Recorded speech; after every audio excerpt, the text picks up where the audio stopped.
कुंज विहारी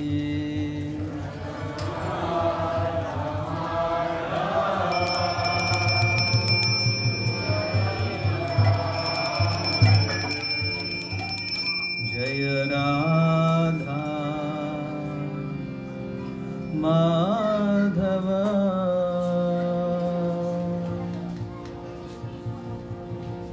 कुंज विहारी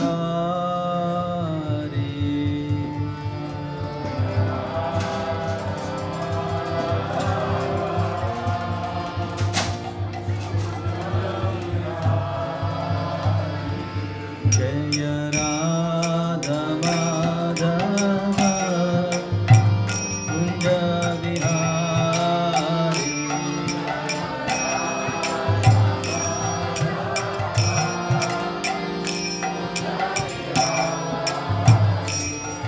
जय राधा माधव कुंज विहारी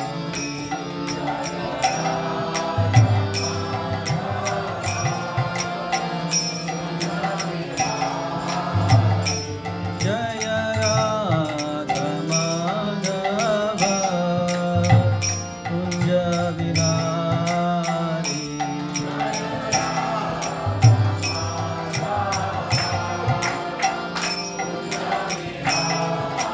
जय गोपी जनवल्लभ गिरिवरधारी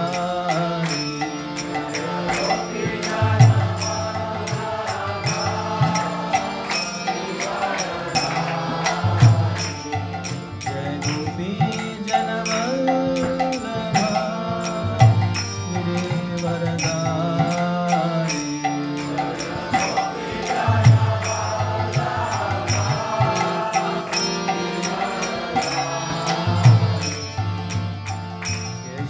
यशोदनन्दन व्रज जनरञ्जन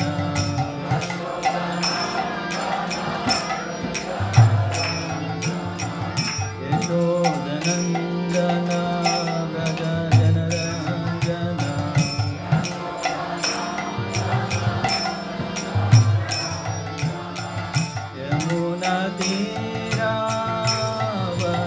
यमुनातीरावनचारी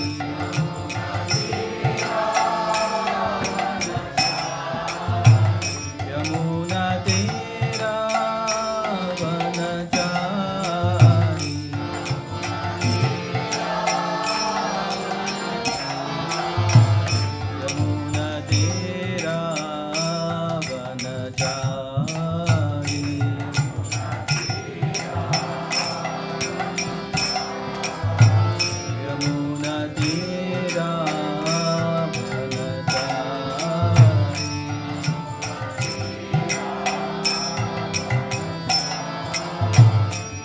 जय राधा माधव कुंज विहारी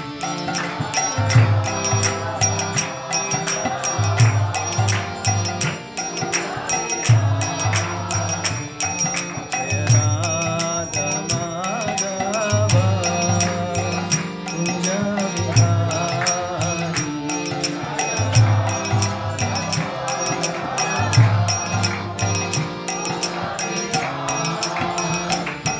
जय गोपी जनवल्लभ गिरिवरधारी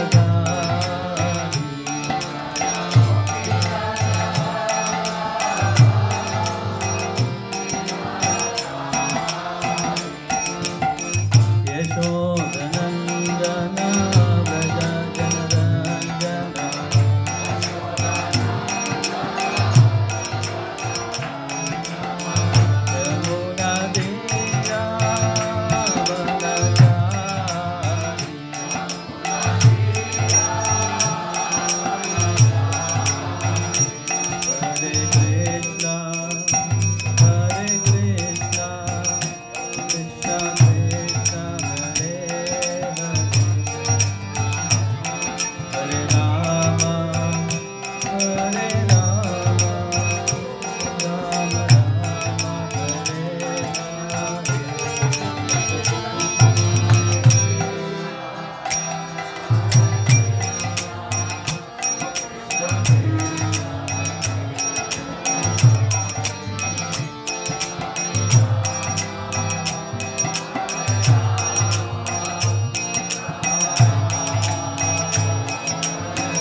श्रीमती राधा महारानी की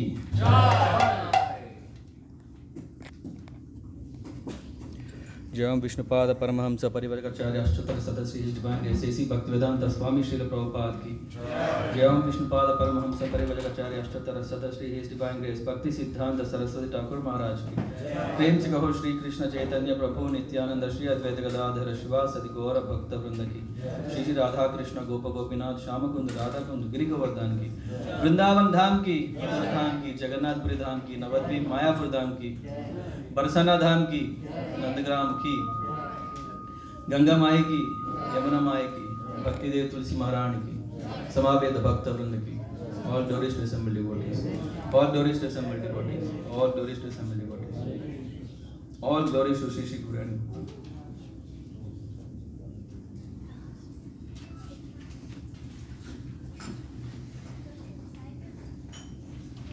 Hare Krishna. Om Namo Bhagavate Vasudevaya. Om Namo Bhagavate Vasudevaya. Om Namo Bhagavate Vasudevaya. Om Namo Bhagavate Vasudevaya.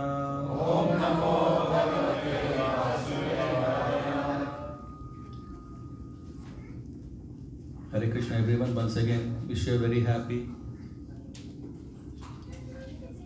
Radhashtami. There is some echo. Hare Krishna. Thank you.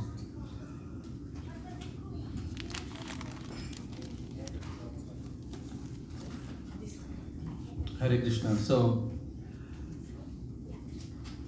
on this very special occasion of Sri Radhashtami, the appearance of Srimati Radharani, I thought of sharing one meditation that we can take home, that we can practice a bit now. So please, you can repeat after me. Vina Radha Prasadena Mama Kripa na labhyate. Vina Radha Prasadena Mama Kripa na labhyate. Vina Radha Prasadena Mama Kripa na labhyate.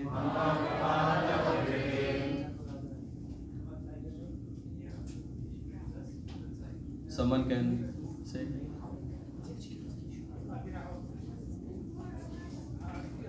Let's try to remember this. So I repeat again. Vina Radha Prasadena Vina Radha Prasadena Mama kripa na labhyate. Mama kripa na labhyate. Now someone can try.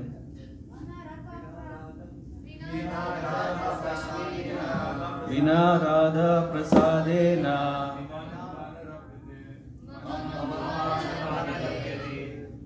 Mama kripa na labhyate.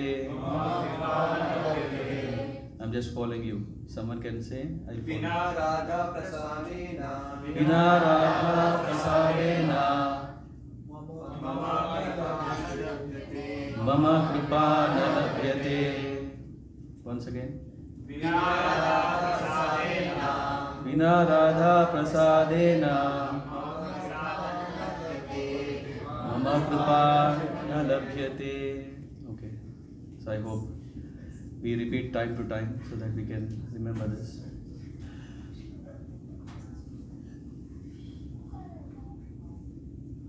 As you most of you already have understood it, we can see here Krishna is saying that Vina Radha Prasadena. Prasadena means the mercy of whom?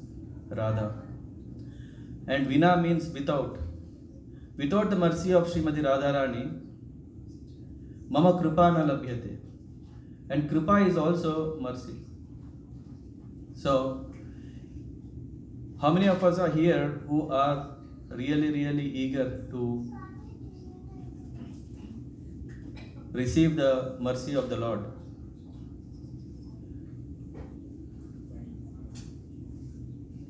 Some have lifted 2 hands, so they get more. How nice if we are like 4 hands, 8 hands, 16 hands. Because today is a special day where Radharani is saying, who is that? Who is so eager to get the mercy of Krishna? Other than that, Srimati Radharani is not different from Krishna. It's very interesting. We can see that Krishna is one. That's why when Srila Prabhupada has established this society, he explicitly mentioned International Society for Krishna Consciousness. He didn't mention International Society for Radha Krishna Consciousness. Still, we can see that in every temple that Srila Prabhupada has installed the deities, there is Radha Landaneshwar, Radha Parthasarathi, Radha Dwarakadish, Radha Govind. So everywhere Radharani is installed. And in fact, Srila Prabhupada in many occasions has said through his lectures or through commentaries, purports in Chaitanya Charitamrita especially, that to understand the two transcendentalists, who are they, Radha and Krishna, is a very big puzzle for the materialists. Now, who are the materialists? Who are the materialists? Isn't a big puzzle for us to understand the greatness of Krishna and Radha?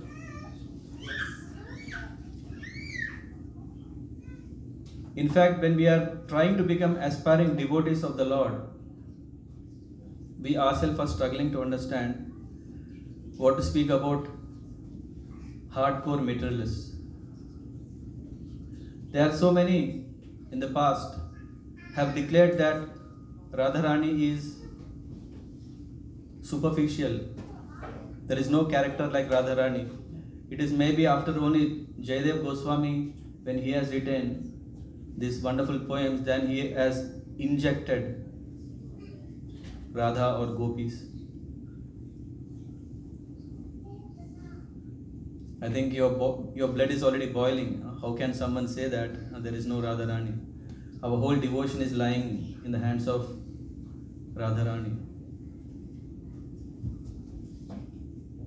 It's very difficult to understand about the greatness of Srimati Radharani. Why? Because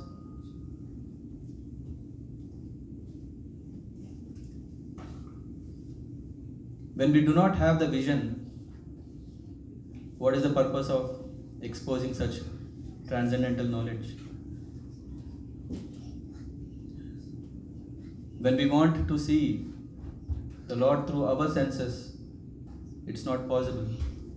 Is it too far? It's too echo. Like this is okay? Perfect? Okay. In Chaitanya Charitamrita Madhya Leela, there is this aprakrita vastu nahe prakata gochara. That which is transcendental cannot be seen with the material senses. Veda Puranete ekaha nirantar. So this is not something new, just to say, okay, to cover up. But this is the essence of the Vedas. Hare Krishna. And for that matter, we have been appreciating the Lord as divine couple in the form of, let's say, Shiva and Parvati. We know that there is scriptures which are mentioning about their wonderful marriage, wedding. Or it is Lakshmi Narayan. And when we talk about Ganeshji, Siddhi and Buddhi. So we see that Lord and his consorts are legally, legitimately married. Whereas when it comes to Lord Krishna, unlike Lord Ramchandra, where we see he is having only one wife, we see here Krishna is with many gopikas. How to understand that? Because we have been trained from our childhood how to be very dharmic. Dharmic means to be very loyal to the wedding sanskar. But then we see Krishna is an amazing personality we can't understand. And then some speculators can easily minute the supremacy of the Supreme Personality of Godhead Krishna, and even do not trust that there is a very special personality, Srimati Radharani.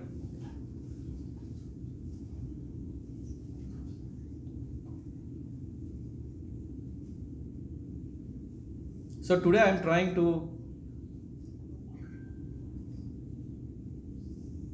help out myself to speak something which can make it clear that in fact Sri Krishna is the Supreme Person of Godhead, and definitely there is a very valid relationship between Krishna and gopis.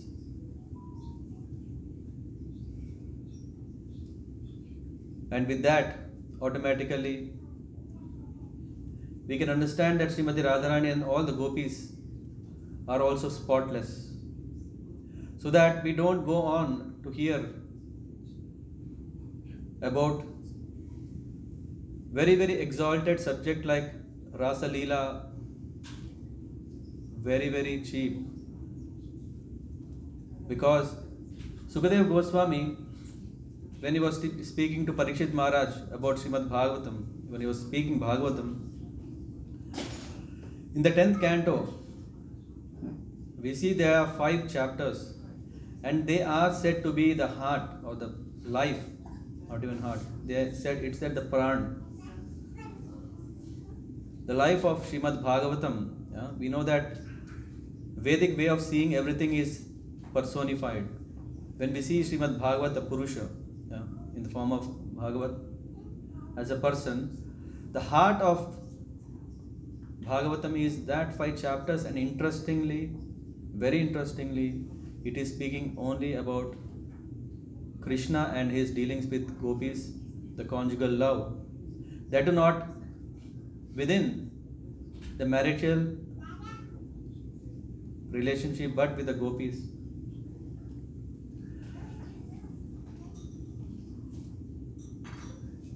It should already make us wonder, why is that a great personality like Sukadeva Goswami, who is already a transcendentalist, why should he speak about Krishna and the gopis, and that to their loving relationship? Why to keep it open? Usually such confidential matters should be very confidential. We don't see these subject matters is shared so openly. It is because it is said that one who attains transcendental position, one who understands, one who goes above, here we see the spiritual substance is never within the jurisdiction of material conception. That is the reason we see that how come a devotional, a religious, or lordly, a godly scriptures are talking about this. Because we might get to see this Rasa Leela, something like about some mundane dealings between wife and husband or between opposite genders. That's why for us it might be very difficult to understand why such an important topic, in fact, which is life of Bhagavatam, is Rasa Leela. And usually we often come across Srila Prabhupada mentioning that these subjects are very, very sensitive, and usually unless one is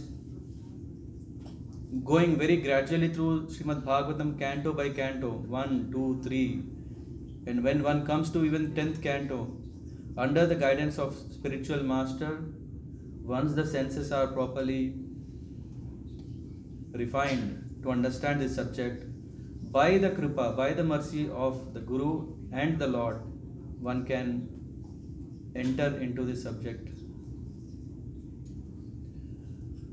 However,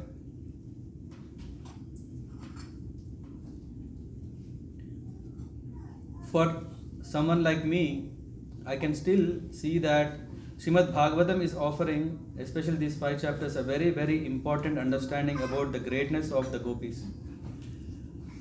How many of us are eager to know that while not getting disturbed? Because usually when we talk about Rasa Leela topic, it's quite sensitive.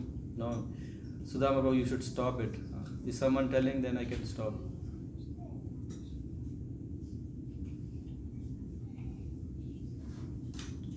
Do we want to see the message of Rasa Leela to us? It is just because people like me exist. That's why Parikshit Maharaj asked some question, which I will ask in the end. I'll read that in the end. By then we should, I hope, and get an understanding of this very important subject. While coming, Vibha was asking, are you going to talk about a story or philosophy? I said, philosophy. Or what? He said, you can mix philosophy and story so that we can understand philosophy better. So Rasa Leela is also a story. But it has the topmost philosophy. Topmost philosophy even kids can understand. Only thing is, we should have the care that we need. We should avoid those verses that can agitate our mind and go to those verses which can enlighten our mind. So I'll try to go through that from the Srimad Bhagavatam 10th canto, chapter 29.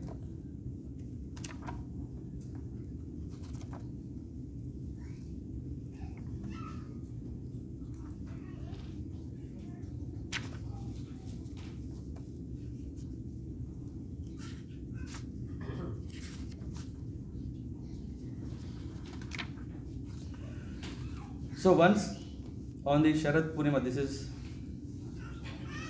on a Sharad Purnima evening, Lord Krishna on the bank of Yamuna, he is playing his wonderful flute. And when Krishna is playing this flute, it is said that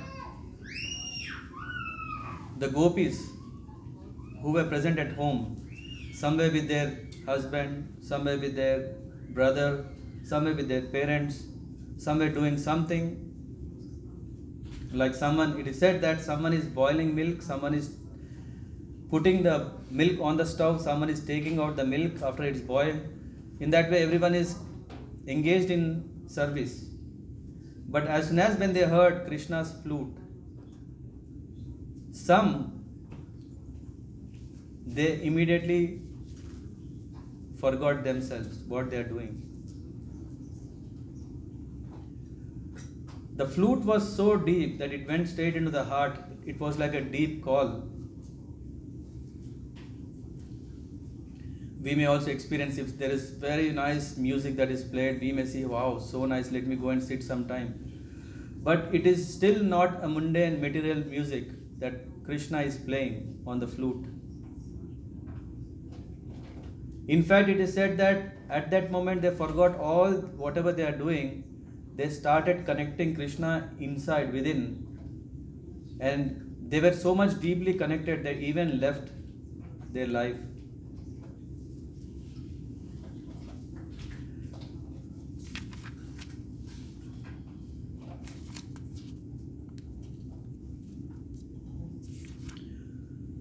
And then some could not resist anymore. Yeah, this is a call. It might be that they have been waiting. They have been waiting, and when one completely loses control of his own senses, then what happens is we are just dragged. We are just all the gopis who were attracted to the flute of Krishna. They left everything. They left their husband, brothers, and all these things. They didn't even care. They didn't care the social order, society, all these things. What will people think? They just left the place. They went just carried away where Krishna is playing the flute. After all that, Krishna is surprised and says, hey, what is that? Huh? It's evening. Huh? This is not the time that, usually gopis are outside their home. He said, please go back to your home. What would be the situation of the gopis? They thought that Krishna will take them forever so that they don't have to go back and justify everything. They don't care, right? But in spite of all this, they have bashed it aside and then they have come. And now Krishna is saying this. It was very, very difficult for them. They started saying, Krishna, after all, we came only for you. And here is already one important point. The gopis, they didn't go to Krishna so that they can have a great time. They wanted to give Krishna a great time. So we see this chapter 29 is talking about how Krishna and gopis, they meet.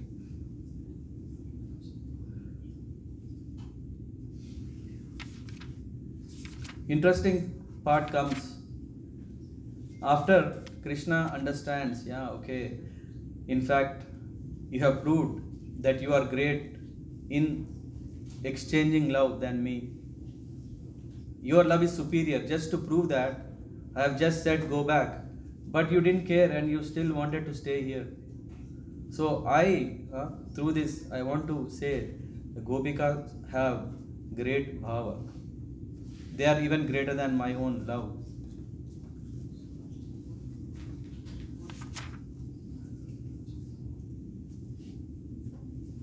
Persons who constantly direct their lust, anger, fear, protective affection, feeling of impersonal oneness or friendship towards Lord Hari are sure to become absorbed in thought of Him. In that Sri Madhvacharya then quotes from Padma Puran to clarify the essential point that one cannot be liberated simply by lusting after Lord Krishna, but rather only by possessing conjugal attraction in pure devotional service. Sneha Bhakta Sada Deva. The demigods are always affectionately devoted to the Lord, and the young ladies of heaven called Apsaras have lusty feelings towards him.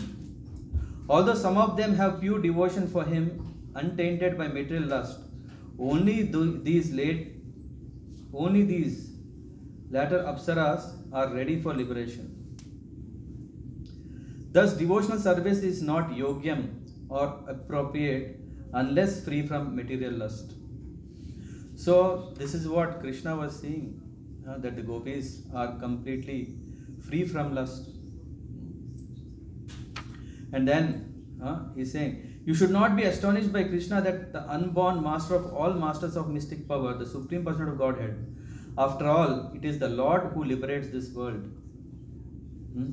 So, it goes further. Now you have seen this Vrindavan forest full of flowers and resplendent with light of full moon. You have seen the beauty of the trees with their leaves trembling in the gentle breeze coming from the Yamuna. So now go back to the cowherd village. Don't delay, O chaste ladies. Serve your husbands and give milk to your crying babies and calves. This is what he says. On the other hand, perhaps you have come here out of your great love for me, which has taken control of your hearts. This is, of course, quite commendable on your part, since all living entities possess natural affection for me. The highest religious duty of a woman is to sincerely serve her husband, behave well towards her husband's family, and take good care of her children. So, saying all these things, then the gopis, they're just saying, we are helpless. Sri Gopya Uvacha. The beautiful gopi said, O all-powerful one, you should not speak in this cruel way. Do not reject us, who have renounced all material enjoyment to render devotional service to your lotus feet. Reciprocate with us, O stubborn one, just as the primeval Lord, Sri Narayan, reciprocates with his devotees in their endeavors for liberation. Our dear Krishna, as an expert in religion, you have advised us that the proper religious duty for women is to faithfully serve their husbands, children, and other relatives. We agree that this principle is valid, but actually, this service should be rendered to you. After all, O Lord, you are the dearmost friend of all embodied souls. You are their most intimate relative and indeed their very self.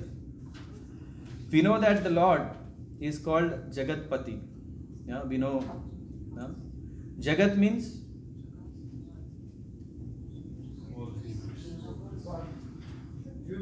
universe.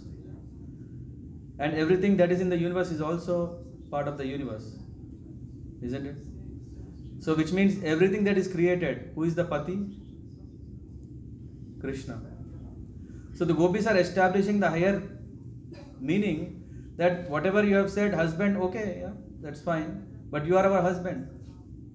Why? Because you are their most intimate relative and indeed their very self. In fact, Krishna is also addressed as Pranapati, Prananath. So, expert transcendentalists always direct their affection towards you because they recognize you as their true self and eternal beloved. What use do we have for these husbands, children, and relatives of ours who simply give us trouble? The gopis are saying, taking the advocate, what do we call this? Position to speak on our behalf. They are saying that, okay, materialist, we know that the relationship between wife, children, father, and all these things, they give trouble. Therefore, O Supreme Controller, grant us your mercy.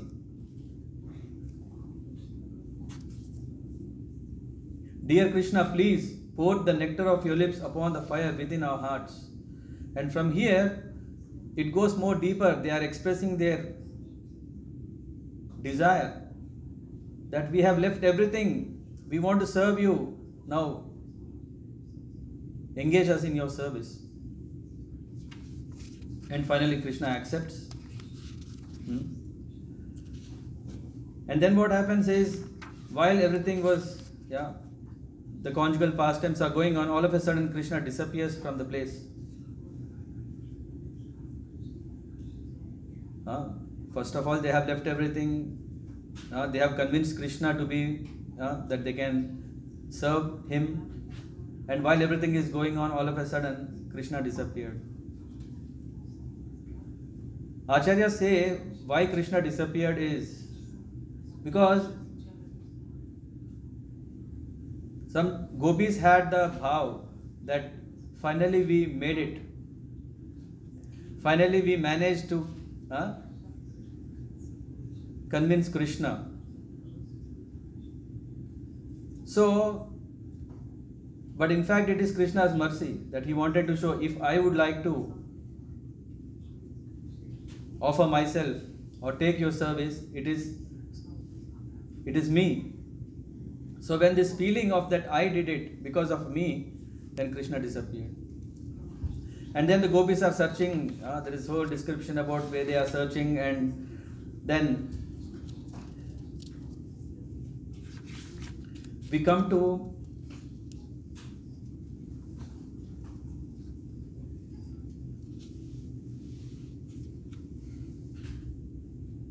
the point where they finally, Srila Vishwanath Chakravarti Thakur is saying, when they are saying, okay, they are asking the flowers, they are asking the hill, they are asking everything they could find, they were asking. And these are the thoughts of the gopis. Now just usually we don't ask, right? If we lost something, we don't just ask the tree, can you say where is my lost iPhone, right? He usually asks someone. But here we see Srila Vishwanath Chakravarti Thakur is saying the thoughts of the gopis as follows. Perhaps the trees and plants did not hear our question because they were in trance, meditating on Lord Vishnu, or perhaps since they will not tell us where Krishna has gone, they are hard-hearted even though they live in a holy place. So this is the feelings about the trees. The gopis are thinking, hey, what is this? The trees are not responding. Why are they not saying? Are they hard-hearted or they are deep in meditation?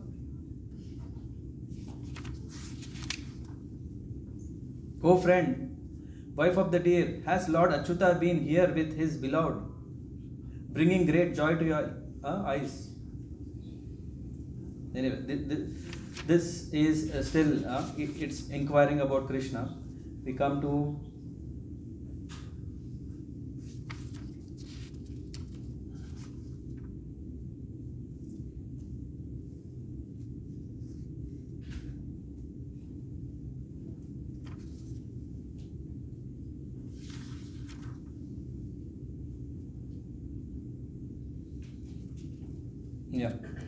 this is very important.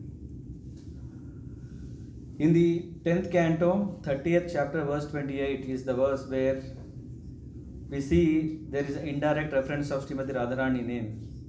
Usually when we are talking about the Rasa Leela and how is it that there is no Radharani mentioned, Sukadev Goswami is very carefully avoiding the name of Radharani, where he actually is referring all the gopis. He is not mentioning about the gopis explicitly by name, but he is telling each of the gopi what they are doing.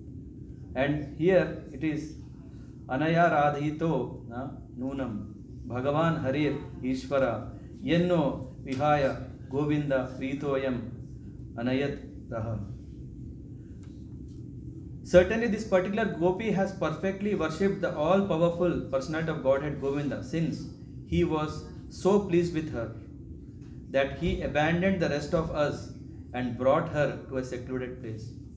In the purport, Sri Vishwanath Chakravarti Thakur is mentioning, he is providing the references from Sri Ujjvala, Nilamani and etc. to mention. And why didn't Sukadeva Goswami mention Radha directly is, or why he didn't say Radha directly is, we know that Sukadeva Goswami is Mahabhagavat, and not only that, he is great transcendentalist. One who has attained such a highest position of transcendence, when they hear the name of Radha, they go in trance. And if Sukadeva Goswami would have gone into trance, Bhagavatam would have ended at 10:30:28, or for that matter wherever Sukadeva Goswami would have taken Radharani name.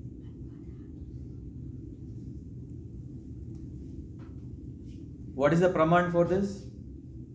The praman is in the Brihad Bhagavatamrita. Parikshit Maharaj is telling to Uttara, his mother, that my spiritual master Sukadeva Goswami has very, very nicely narrated Srimad Bhagavatam. So nice. And he carefully avoided to take the name of Radha. Because if he takes, then he gets in trance and his plan for offering Srimad Bhagavatam would be disrupted. This is what is said in Brihad Bhagavatamrita. So we go further, and the gopis finally they are searching, and then what happened after they inquired a lot? Then finally it comes that she cried out, "O Master, O Lover, O Dearmost, where are you? Where are you? Please, O mighty Amman, O friend, show yourself to me, your poor servant." Again, in the purport, Srila Vishwanath Chakravarti Thakur describes the following moving exchange. Radha says, "My Lord, I have been burned in the great fire of separation from you, and my life air is about to leave my body. Even with the greatest endeavor, I cannot maintain my life." But still the gopis are maintaining their life in spite of such a great pain in separation of Krishna.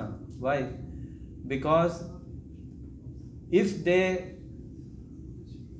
leave the world, if they leave the body, it causes immense pain to Krishna. Just imagine if someone very, very dear to us, and if such a person out of separation, if he leaves the world, it becomes for me, and it becomes unbearable. So that's why they somehow or the other, they maintain their life. Sri Shuka Vacha here says, while continuing to search out Krishna's path, the gopis discovered their unhappy friend close by. She was bewildered by separation from her lover. And then she told them how Madhava had given her much respect, but how she then suffered dishonor because of her misbehavior. This is what is the misbehavior, that the gopis were extremely amazed to hear this. And finally, Krishna appears. There is this whole Gopi Geet, which is great emotions that they are sharing. There is also this how Krishna, how can we serve you? We are missing you, and all these things. And then comes a very important chapter 32. I'm just going very quick, and also what I would like to know.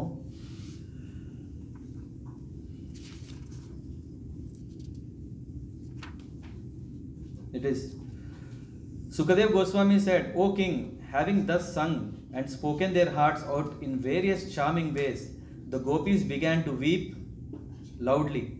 They were very eager to see Lord Krishna. Then Lord Krishna, a smile on his lotus face, appeared before the gopis. Wearing a garland and a yellow garment, he directly appeared as one who can bewilder the mind of Cupid, who himself bewilders the minds of ordinary people." Sukadeva Goswami is saying, Sakshan Manmada Manmadaha. So, one who is bewildering Manmada, who is Cupid. When the gopis saw that their dearmost Krishna had returned to them, they all stood up at once, and out of their affection for him, their eyes bloomed wide. It was as if the air of life has re-entered their bodies. One gopi joyfully took Krishna's hand between her fold palms, and another placed his arm, anointed with sandalwood paste, on his shoulder, and then they started giving service to Krishna. It went nice where one gopi asked a very, very interesting question. And I would say it's really, really interesting question, because if we understand this, then we understand Rasa Leela.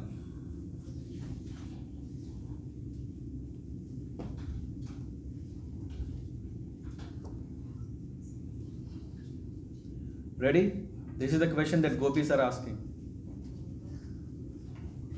The gopi said, some people reciprocate the affection only of those who are affectionate towards them, while others show affection even to those who are indifferent or inimical. And yet others will not show affection towards anyone. Dear Krishna, please properly explain this matter to us. Three kinds of people the gopis are asking. Interestingly, why? Because Krishna, in spite that the gopis have come, left everything to meet Krishna, to offer themselves, Krishna disappeared. After singing, after crying, and their tears brought Krishna back. After Krishna was served, gopis are asking this question, which is very, very, they want to ask, what did you do actually? Why did you do this? Purport. By this apparently polite question, the gopis want to expose Lord Krishna's failure to properly reciprocate their love. That's why they are asking this question. They were very disturbed when Sri Krishna left them in the forest, and they want to know why he caused them to suffer in these loving affairs. Isn't it? After all, they came to offer their love, and how can someone go away? So that's why, in a very, very polite, gentle way, because Mardhavam, gentleness is the quality of devotees. The gopis, out of gentleness but still very politely, have asked this question. Do we want to know what Krishna said? Yes? Yes. That is the essence. The Supreme Personality of Godhead said, so-called friends who show affection for each other only to benefit themselves are actually selfish. Friend, this kind of friendship so that I can get is selfish friendship. They have no true friendship, nor are they following the true principles of religion. Indeed, if they do not expect benefit for themselves, they would not reciprocate. When gopis have politely asked Krishna, Krishna has also, he's saying, hey, do you know why I left you people?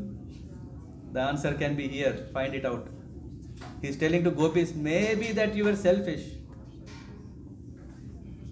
Maybe because you were selfish, that's why I have to disappear. Or the Lord here reminds the gopis that in the pure loving friendship, there is no sense of selfish interest, but rather only love of one's friend. So even if I am there or not, if I come or not, if I be present or disappear, your love should be there. That is true love. If you really love me, that should be the way. But he didn't elaborate like how Prabhupada mentions in the purport, and the gopis definitely are ever cognizant. And then he's saying, and next category, some people are genuinely merciful or like parents, naturally affectionate. Such persons who devotedly serve even those who fail to reciprocate with them are following the true, faultless path of religion, and they are true well-wishers. So who are real friends? Who are like parents, who have natural affection. They are not seeing whether there is reciprocation from the kids or not. They just want to give. And that is dharma. That is the religion. And they are true well-wishers. Now comes the third. And now this can help us understand why some devotees behave strange. Why I see some people are like different. This Krishna is helping us to understand. Then there are those individuals who are spiritually self-satisfied. Who are self-satisfied, materially fulfilled, or by nature ungrateful or simply envious of superiors. So again, one is who are already spiritually satisfied, like yogis. If they are yogis, if you want to offer something, they don't need it. Why will they make friendship? They are self-realized, they know the goal, they always want to serve the Lord. Spiritually self-realized, materially fulfilled.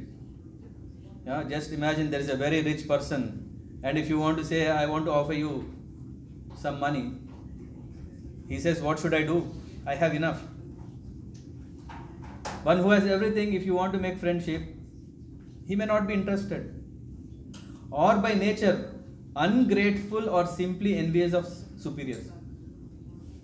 Ungrateful means, though you have done so much, you have done so many things to that person, as if like you have sacrificed everything for that person, but he is ungrateful. He doesn't know that, oh, I need to reciprocate. Because he's thinking, hey, I don't have to. He doesn't feel that I'm indebted. When such a person is feeling that, why will he make friendship? And then the last one is simply envious of superiors. If someone is envious of superiors, he is great, but I think I am greater than him. Only thing is he is getting fame. I should get it. Why? Because I did so many things. Only thing is I am not superior. So, such persons will not love even those who love them. What to speak of those who are inimical? Forget about if some enemies. Even if one is loving such a person, the person doesn't love such a person. Purport. Some people, being spiritually self-satisfied, do not reciprocate others' affection because they want to avoid entanglement in mundane dealings. Don't disturb me, Baba, I am already busy. I have already understood what is the secret of life. I don't want to become Jada Bharat. It's quite dangerous. So let me not make friendship with anyone. Please leave me like that. Other persons do not reciprocate simply out of envy or arrogance. Why friendship? Why do I need you?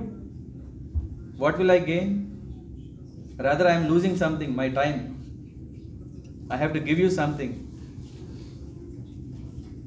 And still others fail to reciprocate because they are materially satisfied and thus uninterested in new material opportunities. Lord Krishna patiently explained all these things to the gopis. Why?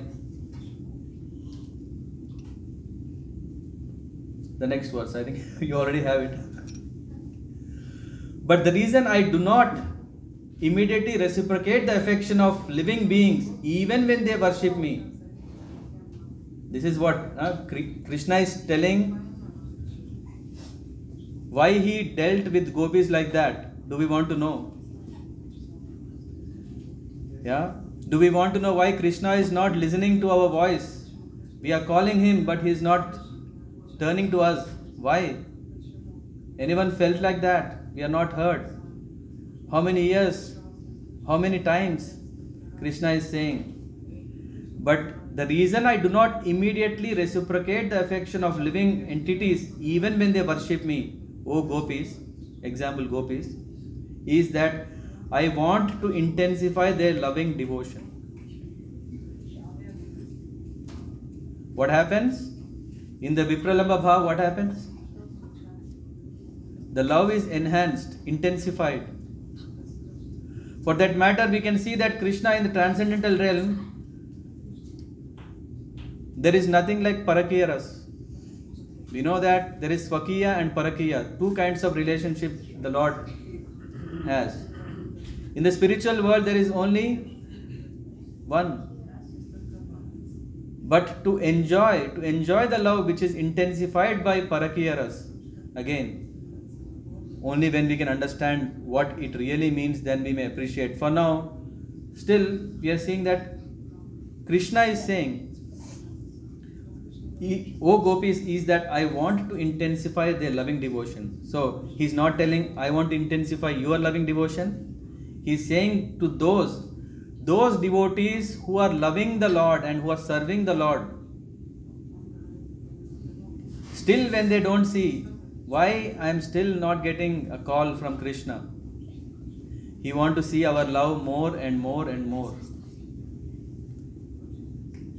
And how can we increase our love more and more?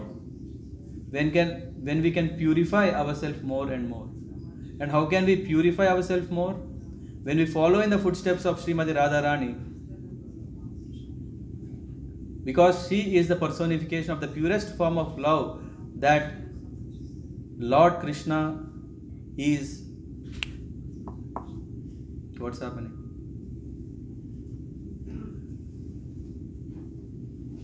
That he can relish. In fact, Krishna is saying that the love that gopis are relishing is beyond or even greater than mine. For that's the reason why Krishna appeared as Chaitanya Mahaprabhu. Chaitanya Mahaprabhu said, I see that Radharani is so beautiful, so attractive, so loving.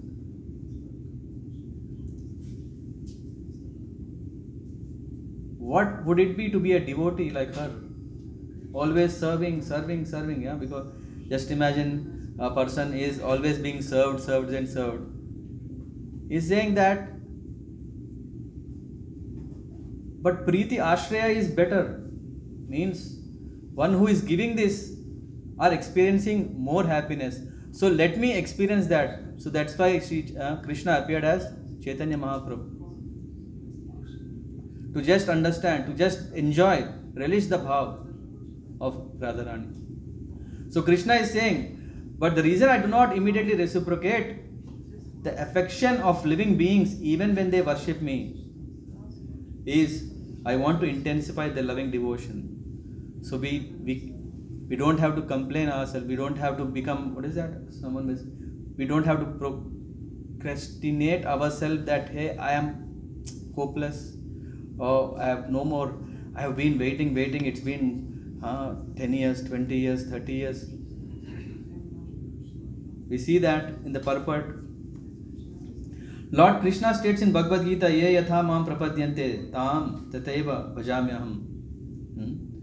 As people approach me, I reciprocate with them accordingly. Yet even if Lord is approached by someone with devotion, it intensifies the devotee's love. The Lord may not immediately reciprocate fully. But then what happens is, when the Lord cannot reciprocate fully, he becomes indebted. First of all, Lord is saying, okay, I want to see very intense love. And when it becomes too intense, he becomes so indebted. And then there are these wonderful, these books written by His Holiness Bhakti Purushottam Maharaj, the glories and pastimes of Radharani. And then he enacts wonderful pastimes with devotees, the gopis in Vrindavan. When we can understand this philosophy, then we can understand these pastimes. And then it goes further. Therefore, the Lord so-called neglect is actually the fulfillment of devotee's prayer. What is devotee praying? What do we pray? We are praying to the Lord. Hare Krishna, Krishna Krishna, Hare Hare. Hare Rama, Rama Rama, Hare Hare. In that prayer, please help me to love you purely. This is very simple prayer. What we want is that we want to love you purely. And this is what is our prayer. And that's why the Lord intensifies our love for Him by apparently separating Himself from us. And the result is that we achieve what we really wanted and pray for intense love for the absolute truth. According to the Acharyas, as Lord Krishna began to speak this verse, the gopis looked at one another with squinting eyes, trying to hide the smiles breaking out on their faces. See, Krishna is a great trickster. Wonderful Krishna. Why? He just said, hey gopis, I am so much attracted by your love. I just wanted to intensify that. That's why I disappeared. Even as Lord Krishna was speaking, the gopis had begun to realize that he was bringing them to the highest perfection of loving service.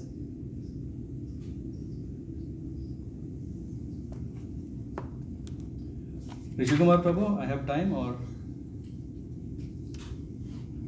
something I have.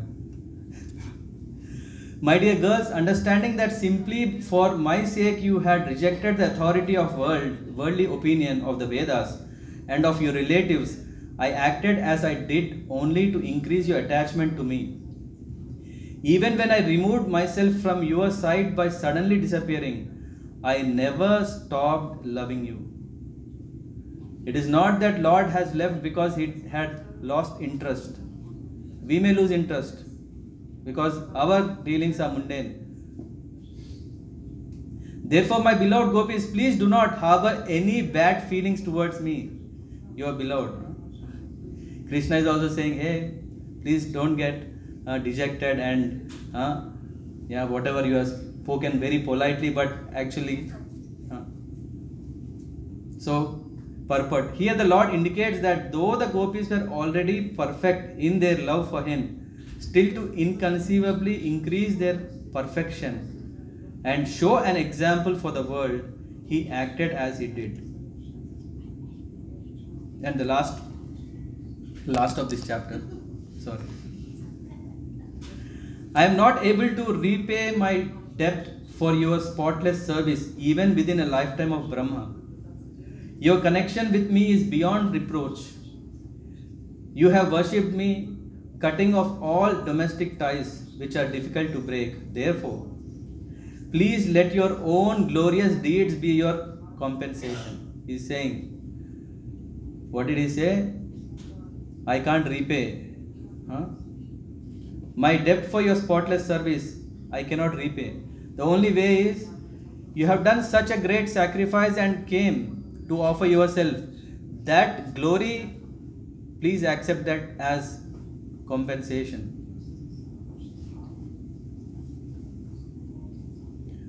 And then there is the next chapter 33, which is talking about rasa dance. Maybe we may not have to go into that subject, but so far we can still understand that even in this episode of separation, reunion, we can see why Krishna is doing. Is it just mundane? Is it just like, okay, there is a man, there is a girl, and they are coming together, they are going and enjoying it? No, we can see here so much bhav is there. The only thing is, we don't want to go into this because we have to still elevate our consciousness. How can we do that? By chanting the name of the Lord, Hare Krishna, Krishna Krishna, Hare Hare, Hare Rama, Rama Rama, Hare Hare, offenselessly. Yeah, that is very important, so that we can offer our prayers. We can take the name of the holy name, the power of it, and then one may ask the question: if Krishna has such a great love, and he had so many gopis, why can't we have? Why only Krishna can have many? Why can't we have? Have anyone heard such questions? No one heard. Anyone had such questions? No one had. Very nice devotees. Parikshit Maharaj is asking for our benefit in the next chapter. I will take only 2 verses. 2 verses.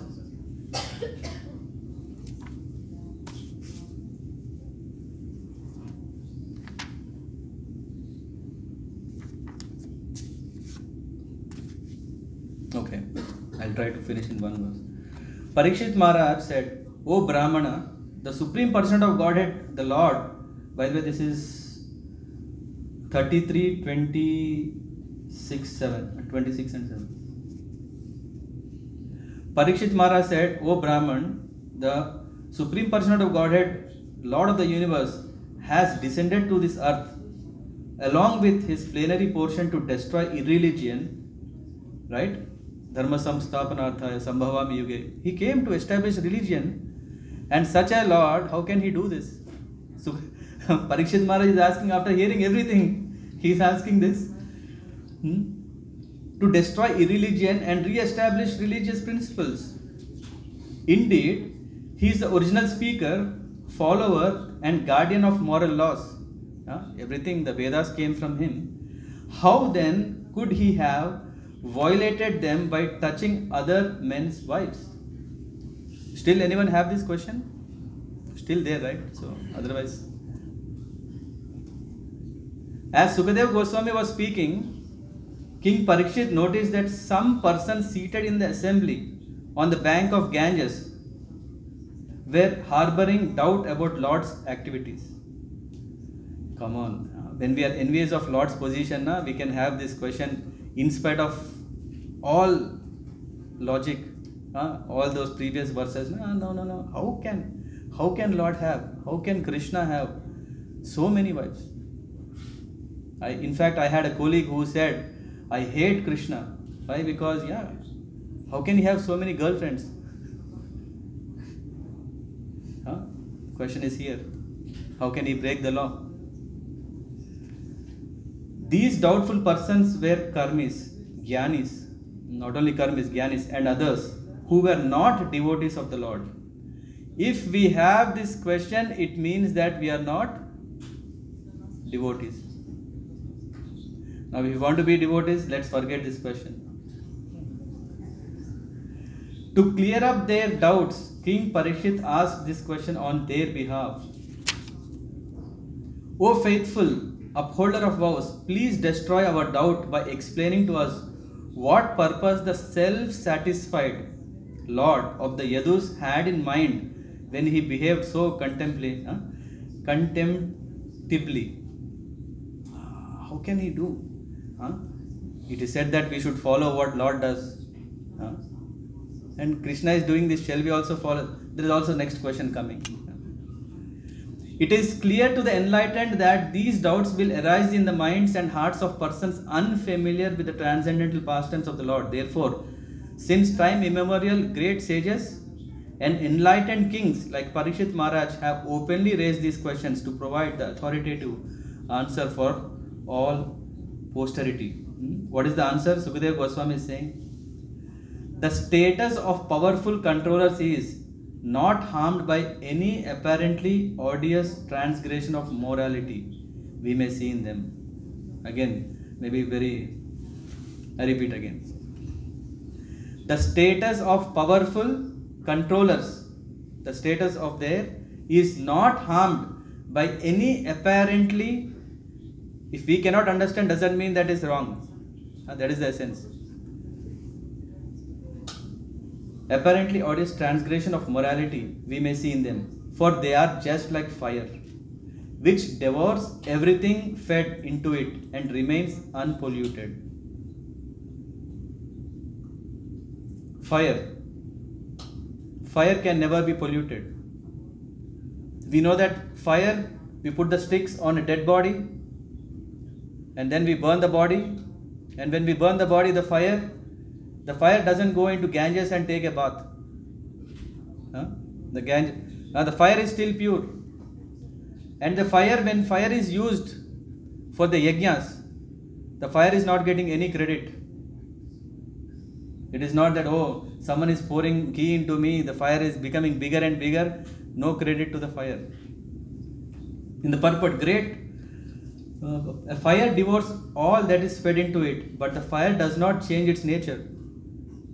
Similarly, a great personality does not fall from his position by an irregularity in behavior.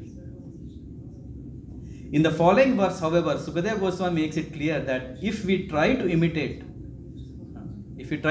what will happen? The great personality ruling the universe, the result will be catastrophic. That is in the purport. What is? One who is not a great controller should never imitate. Krishna is Yogeshwar. We know in Mahabharata what Bhishma Dev declares, Krishna is Yogeshwar. Isn't it? Today when I was putting the chadar, I was not sure which side should I put the chadar. Because for grihasthas it should be this side, for sannyasis it should be this side. So I don't know. Because Krishna is glorified, that he is fully renunciant. We know that Bhagavan, one of the qualities is most renunciant. And then he has gopis, he has wives. Very, very difficult to understand. One who is not a great controller should never imitate the behavior of the ruling personality, even mentally. If out of foolishness an ordinary person does, he says, because Lord Shiva has drunk poison, and if I would drink poison, what will happen? Sukadeva Goswami is saying just that. He is saying, if out of foolishness an ordinary person does imitate such behavior, he will simply destroy himself, just as a person who is not Rudra would destroy himself if he tried to drink an ocean of poison. Anyway, I'll stop here, but yeah. I'll just end reading one part. Yeah, I think Rishi Kumar Prabhu may like it. That's why, only for him.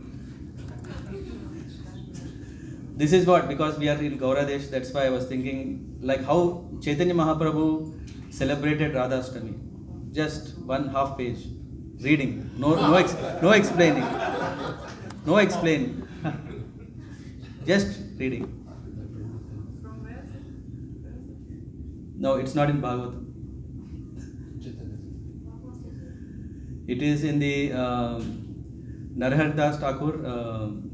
He has Vishwanath Chakravarti Thakur's disciple. He has written. Mahaprabhu observes Radhashtami in the home of Pundarik Vidyanidhi, written by Sri Narahar Chakravarti Thakur in Sri Bhakti Ratnakar. Okay, just absorb. I'll just continue reading, no breaks. One day, with a smile, the son of Mother Sachi told Pundarik Vidyanidhi Prabhu, tomorrow we shall observe the birthday celebration of Sri Radhika in your house. Vidyanidhi was overjoyed hearing this news. He rushed to his house to arrange everything for the festival. The next day, Prabhu came to house of Vidyanidhi with his associates and followers, sat down in their midst and performed the Janma Abhishek, bathing ceremony of Sri Radhika on her birthday. What can I say about the emotions Mahaprabhu exhibited at that time? Today, Gaurachandra, in the dress of a cowherd boy, accompanied by his associates, gradually became completely overwhelmed with loving mellows. And then, the son of Sachi laughed, moved to and fro, and looked towards Gadadhar, while tears of ecstasy streamed from his two eyes. Greatly delighted, Mukunda, Madhava, and Vasu sing the pastimes of Radhika birth. The sounds of Mridanga and Kartal made the whole world auspicious, while the dancing of myriad feet made the earth tremble. Gauridas and others danced while carrying pots on their shoulders. Seeing their cowherd dress, who can sit quietly? Among them, Pundarik Vidyanidhi dances and snatches away butter, turmeric, milk, and yogurt. Those who saw the joking pastimes of Nitai, Advaita, Srinivas Srivas and others floated on the ocean of happiness and couldn't take their eyes away. Whether woman or man, everyone ran to see these pastimes standing inside the courtyard. Seeing the cowhead boy's form full of matchless sweetness, someone said, "What is this dancing golden treasure?" The demigods danced and rained down flowers, saying, you can repeat, all glories, all glories, all glories. Narahari danced in sheer delight. Srila Prabhupada ki. What a relief. Yeah. Hare Krishna. Yeah. So, thank you very much for giving the opportunity that we can. No questions. Sorry. No questions. Does everyone remember the verse that we started? Vina Radha Prasadena Krishna Mama Kripa Na Labhyate. So let's with our heart worship Srimati Radharani, that because she is the one who is offering all our services to the Lord. May she be pleased so that she thinks our service can be rendered to Krishna. Hare Krishna. Hare Krishna. We have a small key. What is that? Bhajan. We'll have a bhajan now, and then Arati, then Prasada. Hare Krishna.